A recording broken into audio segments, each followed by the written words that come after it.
Hey Libra, Sun, Moon, Rising, and Venus. Happy New Year. This is your general tarot reading for the month of January. Because this is a general reading, it may not resonate with everyone in the Libra collective, so take what resonates and leave the rest. You can always check out your Moon and Rising sign videos. Sometimes they will resonate better. The deck shuffled, Spirit's here. Let's get right to it. The first card I'm going to draw will talk about your present situation, also known as your present energy. And we have the Eight of Swords in reverse. This is the moment where mental restrictions begin to loosen, and most importantly, you are the one doing the freeing. You are starting to see that the limitations you've been living under are not as binding as they once felt. The blindfold is coming off. What once felt like being trapped, stuck, or powerless is now being questioned, and that questioning is powerful. This is the I'm not stuck anymore moment. Even if you haven't fully stepped away yet, the cage door is open, but you decide when to walk through it. All right. It's always nice when reverse cards mean something good. All right. Let's look at your challenge for the month of January. We have the Queen of Swords. The challenge here lies in being too cold, overly critical, or detached, or in needing to adopt more clarity, honesty, and boundaries. You could be avoiding difficult conversations out of fear of conflict, or being too harsh with yourself or others. You're struggling to balance compassion with tough love. The Queen of Swords in the challenge spot pushes you to face the truth, say what needs to be said, and think clearly but not coldly. It's about wielding the sword of clarity without severing human connection. All right, just move these down so I have a little more arm space. Okay, let's look at the best you can hope for. And we have the Eight of Wands. The best you can hope for is that delays dissolve and forward motion accelerates. What felt stalled, confusing, or slow begins to take off quickly, sometimes all at once. The best possible outcome is momentum, clarity, and fast forward movement. If you stay aligned, things don't just improve, they'll take off. It's a powerful confirmation that once the path opens, you won't be stuck here for long. Okay. Let's take a look at your foundation. You have the Ace of Pentacles. The foundation of your current situation may be based on a recent financial or material opportunity, a new job, investment, gift, or start of a business. It can reflect a deep need for stability or that your actions are driven by a desire to create a secure future. You're building on something practical and promising, even if it's still in seed form. It can also suggest that you've taken a grounded approach in the past or that a recent material win is what's driving your current situation. Okay. Let's see what happened in your recent past. We have the Eight of Pentacles. You recently poured time, focus, and effort into mastering something, work, a craft, a relationship, or even personal growth. You laid a foundation. Your recent efforts are setting the stage for what's happening now. You took things seriously. No shortcuts, just steady grind, repetition, and improvement. Now you're dealing with the results of that focus, whether it's success, fatigue, or the next level calling. All right. Let's see what's in your near future. We have the Seven of Pentacles. You've put in the work with the Eight of Pentacles, and now you're approaching a phase where you pause, assess, and decide what's worth continuing. This is not stagnation, it's strategic patience. The Seven of Pentacles in the near future, following the Eight of Pentacles, says you're entering a phase of conscious choice. You don't need to grind harder. You need to choose wisely where your energy continues to go. Your work matters. Now you get to decide what it becomes. Wonderful. Okay. And now let's take a look at you.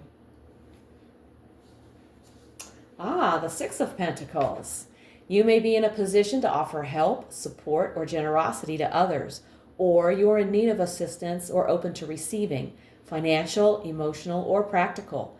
Either way, you're actively involved in an exchange of energy, and your actions or attitude are shaped by issues of fairness, worth, or balance.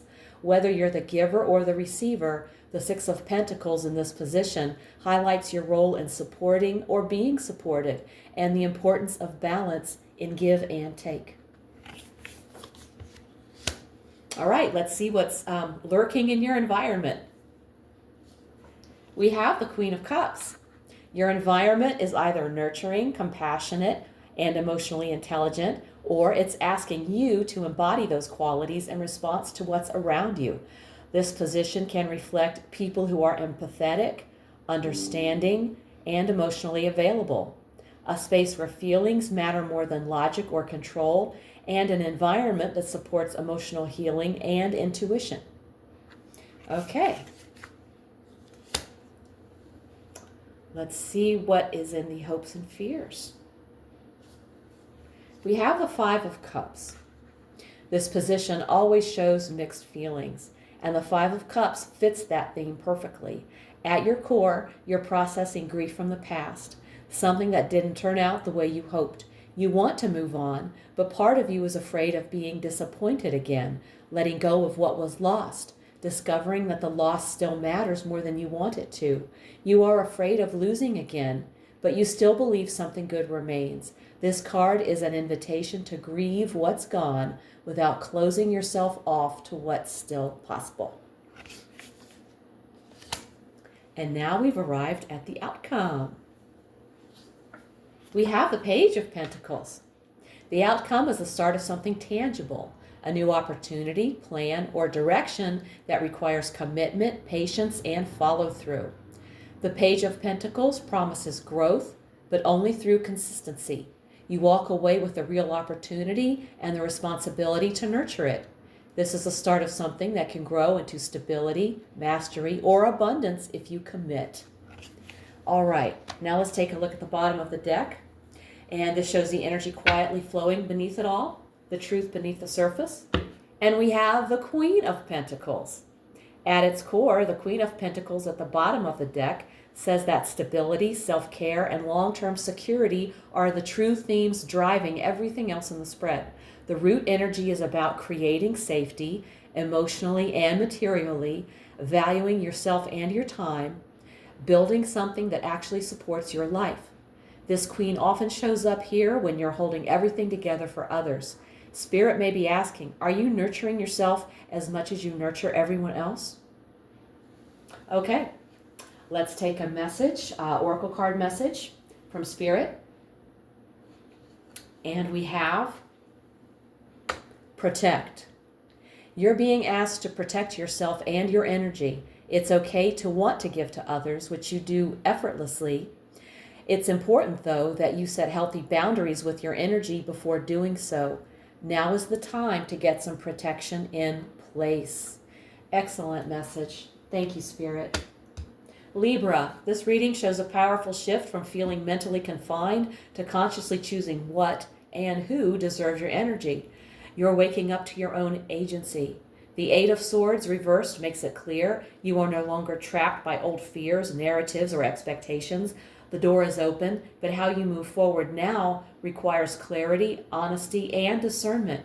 You've worked hard to build something real, and that effort hasn't been wasted. With the 8 and 7 of Pentacles back to back, Spirit shows you're stepping out of grind mode and into intentional decision making. You're not meant to pour energy everywhere anymore. You're meant to choose wisely. What's beautiful here is the balance emerging. You are learning how to give and receive without overextending yourself. Emotional support surrounds you, yet the Five of Cups reminds us that part of you is still tender, still healing, and that's okay. Grieving what didn't work doesn't block what's coming next. It prepares you for it. The outcome is hopeful and grounded. The Page of Pentacles says this chapter ends with a real, tangible opportunity, one that grows slowly but surely if you nurture it. And beneath it all, the Queen of Pentacles and the Akashic message of protect confirm the deeper truth. This season is all about self-worth, boundaries, and building a life that supports you, not drains you. Libra, January is not asking you to rush. It's asking you to choose yourself, Protect your energy and invest in what truly has long-term value. Spirit is guiding you towards stability, clarity, and a future you can actually sustain. If this reading hit home, give it a like, subscribe, and let me know in the comments how it's showing up in your life. If you want a personal reading, all the info's below. Also, check out my weekly oracle readings posted each Sunday for extra insight. Thank you so much for tuning in. Take care, and I'll see you in the next one.